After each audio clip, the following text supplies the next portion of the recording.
G'day folks, welcome back to 42 Degrees South Boatworks. Now I've got the, I guess a little bit of the piss taking fun out of the way with the almighty Duckworth. Time to probably move on to something a little bit more serious. And I thought, what can I do that's going to be the most use straight away? And the answer is going through a boat, making sure you know and understand all the little things to check along the way. I get asked all the time by clients, what do I need to check? What am I looking at? What's under the cowling? So through this series we're going to focus on all of them with the backdrop of Shooting Island, the bottom of east coast of Tasmania there. Let's get going. One thing that I have to admit that gives me cold shivers every time I see it is when I have a client and you ask them to take the cowling off and they can't, and they're going offshore chasing tuna, trolling around, but have never actually taken the cowling off the engine. Now, with a car, sure, I can understand that to a point. Car brakes, stops, you're on the side of the road, there's not really any problem or danger there. If your boat breaks out there, you're fucked. You're going to be waiting for a tow or you're going to be drifting across to New Zealand, one or the other. So it's a really good idea, please, to understand at least the basics of what's happening with your engine, what you need to check under here, what you need to check with your fuel. A modern four-stroke has changed the game a lot. Basically, so long as you have clean fuel and a clean spark, it's pretty unlikely these will break down. The caveat to that being is it's up to you to manage it. Now, I'm not a mechanic, I don't claim to be, I never have, I won't work as one, but I know how to get an engine going when it breaks. I know how to track it and I know where to go. So hopefully this is some more practical help to you as opposed to advertising for Mercury perhaps or anything else. So that's your engine. Now I don't mean that to sound as patronising as it comes across, but it is a little scary how many people don't actually know what they're looking at or where to check. Now Mercury, bless them, they've gone from being a black anchor to actually taking control of it and making sure you know every single thing on the engine. So it's easy to find your positive and negative, it's easy to find your fuses, it's easy to know what it should be achieving. So in terms of RPM, it gives you all the information you need. Now with that, it doesn't mean that you should be a mechanic with it. That's a mechanic's job until it's out of warranty, and then you can do what you like. But even with a simple motor like this, there's so many little things that you need to check. So I have a 3-month, a 6-month and a 12-month maintenance program that I follow on my boats and that I tend to give people for their boats as well. So we'll go through the basics of that first, and the basics are obvious. I take the cowling off, the engine's not covered in salt. Now, Mercury have got incredibly good cowlings, as do Suzuki, as do Honda. They don't tend to attract much salt in there. Now when salt does get in there, it's going to go straight down to the bottom of the power head and it'll bake on. Once it's baked on, it's happily chewing through your engine as quickly as it can.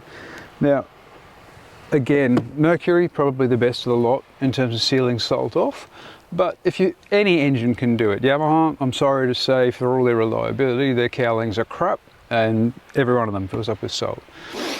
Easiest way you can get around that is the good old jar of Vaseline. It's a lot of probably bad jokes I can make with that, but Vaseline is what you want to use, just a big streak right around it. Okay, so you're looking for those little things like that. They don't cost anything, but they're really cheap insurance. So I'm going to do a little bit of a gonzo camera thing here, and we'll go in a little bit closer. Excuse my ineptitude.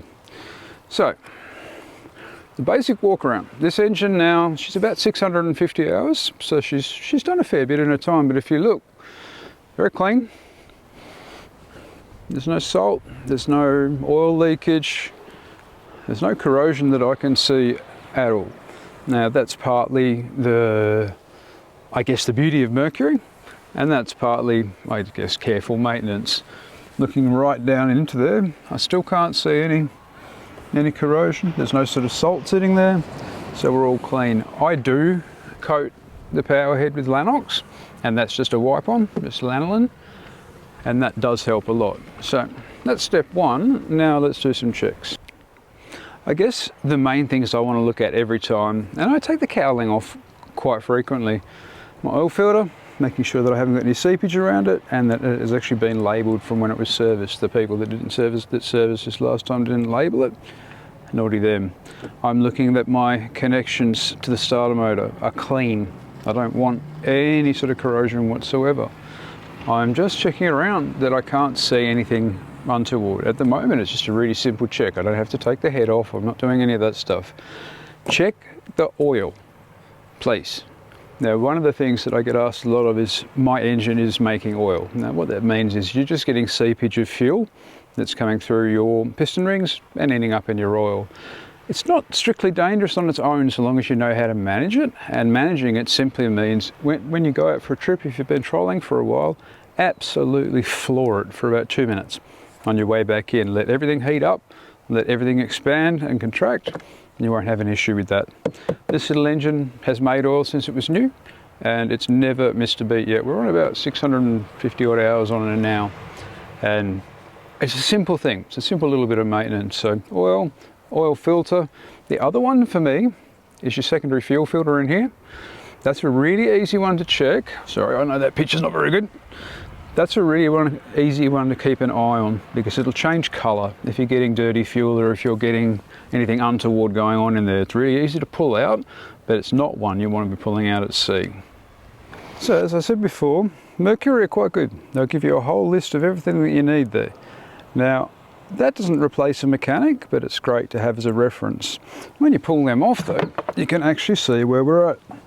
And you know where your fuses are, you know where you're going to replace various things. Now it's very, very, very rare that the fuses on the engine itself will blow. There's a lot of protection before it gets to that, but it is a really good idea to A, know where they are, B, what they do, and C, make sure you carry spares on board. This is about the simplest little engine you're going to see of this size, and that's the way Mercury's chosen to go. I can't fault that. On other engines you'll find it a little bit trickier. I have to say the best to work on by far, and this will surprise some of you, is Yamaha. They make it so easy to be able to access the things that you need to access and to check. And now, again, I'm not talking about servicing, I'm just talking about regular maintenance checks. So again, this side, just checking everything's clean. There's no internal anodes on this engine, so I don't need to worry about them. Does mean I need to worry about my externals, but I'll get to them. Everything's tied up, everything's neat. There's nothing loose, there's nothing corroding, there's nothing coming off. So these are all just a little 5-minute check before you get in the water. And that's all you need to do. Now, I quite deservedly will probably cop some shit for this, but there's one thing I wanted to clarify with this. Just as an aside, this isn't checking your engine, this is just a bit of fun. When we're talking about propping a motor, when we're talking about getting the most efficient revs out of it, a lot of conventional wisdom out there says that you need to have the max revs, it needs to be hitting the max RPM. It's not the case. The manufacturer gives you a range. So Mercury here very handily told you the range on this one is 5,000 to 6,000. Now, if this was only able to rev to 5,000, I'd be incredibly uncomfortable with that. The engine would be under a lot of strain. It's never getting the chance to expand and fully open up. That being said, if it only revs to 5.7, but across the entire motor range I have perfect economy, quietness, smoothness, no cavitation, everything that you would expect from a boat, perfect trim, then what does that extra 300 RPM mean? Now, I have actually spoken to Mercury about this and another manufacturer as well, and so long as the engine is working within specifications, within its specs, and it's not straining and it's not sitting at the bottom of that 1,000, you don't need to prop to go over. You're not going to gain anything from it, except with the smaller Suzuki, but that's a talk for another day. What you're always looking for is to try and get the best balance between things. Now I've got that out of the way, I can get back to checking the engine. Spare fuses. Know where they are, make sure you got them, make sure you know what they do, make sure you know how to fix them. Right, now I apologise, this might be a little bit unsteady as I kind of go gonzo style, but I don't have a tripod with me at the moment. We've done the top half, I'm pretty happy with that. So we start now at the bottom. This, guys, please, that is a clean prop. Run it around, there's no markings, there's no bashing of it, it hasn't been bent, there's no evidence of cavitation burn on there. That's what your prop should look like, okay? If it doesn't, and I'm going to post some examples up here.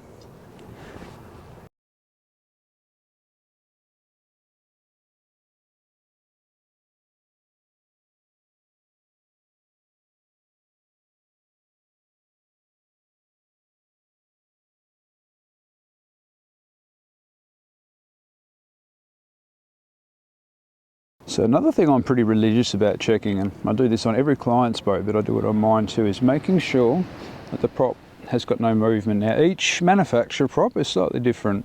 Mercury, you'll have about 1 mil, 2 mil forward to back motion. Some of them will have a side to side motion in there, but that should not be pronounced. You should barely be able to move that. If you do have that moving side to side quite vigorously, then you're probably going to be looking at a new hub. Don't just tighten it up. There's torque specs you need to follow. Don't just over tighten it hoping that that's going to work. What will happen there is you'll end up spinning your hub and you'll be up for a new hub as well. Looking around in here as well, I'm always checking just for if there's any excess soot, any excess dirt, anything that gives me an indication that the motor's not running right or is under strain. It's as clean as a whistle. Especially for a motor of her age. She has been used pretty hard, this little girl, so she's held up well. Since I'm going, anodes. I've written a lot about anodes and I'm pretty sure this will stir up some shit, but this is my theory and I'm sticking to it. You don't know whether that's active or not. It's as simple as that. So my, I guess, advice on that, my take on that, is why would you save $50 a year leaving on things that you don't know necessarily that they're working? Why would you not spend $50 a year on preventative maintenance and replace the anodes? Because without them, your engine turned into a gigantic aspirin. Now, different engines have different things, and I'll work through this one in a minute, but to me, I don't trust that because it's not actually wearing as such. It's kind of got a ripple on it, but I don't see any pitting. I don't really see much happening with it. And considering I know that's been on there for a couple of years, I definitely will be replacing that. This one here, again, sorry for the angles. It's quite hard to get this. You can see how that is actually actively pitting. That active pitting is exactly what we want. That means this anode's doing its job. It's taking up the excess current, and I can replace it now, I can leave it either way. I know it's active because I can see it reacting. So that's the difference. I'm looking for ones that don't seem to be doing anything, and then I'm looking at ones that are actually doing something. This one on your mounting bracket, this is always going to be the most important one for the engine, if you have internals or if you don't. So, and while you're being responsible and checking everything as well, it's probably a good idea to talk about these little guys. Now, I have been shocked a few times with mechanics that didn't actually know what these were. This is your bonding wire. Now, these will run from the steering, and we'll go around there in a sec, and they run throughout your engine, trying to equalise the electrical potential. You've got a lot of different metals going in there, and the engine is effectively a gigantic electrical generator as well. So, what we're always trying to do is make sure that the fittings are clean. That one needs a little bit of a tighten up. Clean, clean. So we know we've got a good bond between them. It's a really good idea as well to go to Super Cheap and buy yourself a tube of high carbon grease. It's about $15 I think from memory, and it's a good idea to run grease on each of these. You don't need to do it often, but the better connection you can have, the better conduction of electricity you can have, the more effective that is going to be to keep your whole boat as a safe system. So if you see one of them gone, all it is stainless braid, a shark braid. So it's easy to replace if something does go. Okay, so last basic one, I want to just check that my trim system is working properly. So I generally will take it all the way in, take it all the way out. And what I'm feeling, if there's any glitches, if there's any sort of noises I should be aware of. She's nice and smooth, there's no leaks, it's nice and dry. So operating as it should. There's a lot of grease nipples around here. Now every 3 months or so I will completely re-grease them until I can see the clean new grease come out. She's due for that today, and that will be done this afternoon. But the trim system, the rams are working beautifully, everything's smooth and quiet, so that's a win. I guess the last checking thing for me is just watch for anything that seems unusual. In some engines you'll see some discoloration down the leg, you might see some soot. I'll just put a couple of photos in now and show you what I mean by that. So in that case, that engine there's some serious issues that have come from being massively overpropped, and the engine has been trying to tell for a while that that's the case. You can see the damage that's been done there. I'm still waiting to hear the results from the US about what the outcome was. Now this is the absolute last thing, and please, even if you don't follow the rest of this, please listen to this bit. When you buy a car, you get a beautiful manual with it. When you get an engine, you get a beautiful manual with it. Read the fucking thing. Please, read it. It tells you everything you need. Don't listen to old mates, cousins, auntie around the corner that says this is better. The manufacturer made this engine, they designed it. If they say that it needs to be flushed with a port, flush it with a port. If they say that it needs to run on 91 octane fuel, run it on 91 octane fuel. You won't get any benefit from running it on premium. It's really simple, and it's really important. It's the same when you buy a hull. You do get a manual with that hull. Read it, check it, take the time to learn about it a little bit. You don't have to be a mechanic. I'm not a mechanic, don't claim to be, but I made sure I read the manual before I put the boat on the water. You can download them for free if you've lost yours. I know God knows where mine are, but please familiarise yourself with it. Make sure you understand it. Don't just trust your mechanic. Now, that's not having a crack at mechanics either. You need to have a good idea of troubleshooting and what to do in an environment that is about the least friendly I can think of bar going into space. And you know, I sincerely hope you're not taking your boat into space, but on the off chance that you are going out in the ocean, please make sure you understand what you're looking at before you do it. Now I'm going to go through that with wiring on this one as well, but for your engine, it's a lot of talking, but it's a 5-minute job at the most. When you've washed it down, give her a check, give her some love, make sure everything's where it should be, and she'll look after you forever. It doesn't matter what the brand is nowadays. Every engine, properly maintained, will last for a hell of a long time. Now, if you've enjoyed this, if I could ask you please to like, share and subscribe. I'll be doing a heap more of these over the coming weeks. I hope they're of use to you. They're a huge amount of fun for me to stand out here and do in the picturesque background. And there'll be other things interspersed with that. So again, I hope you've enjoyed. Please feel free to leave anything in the comments, any ideas, any suggestions. I'm open to everything. And thanks for watching. See you for the next one.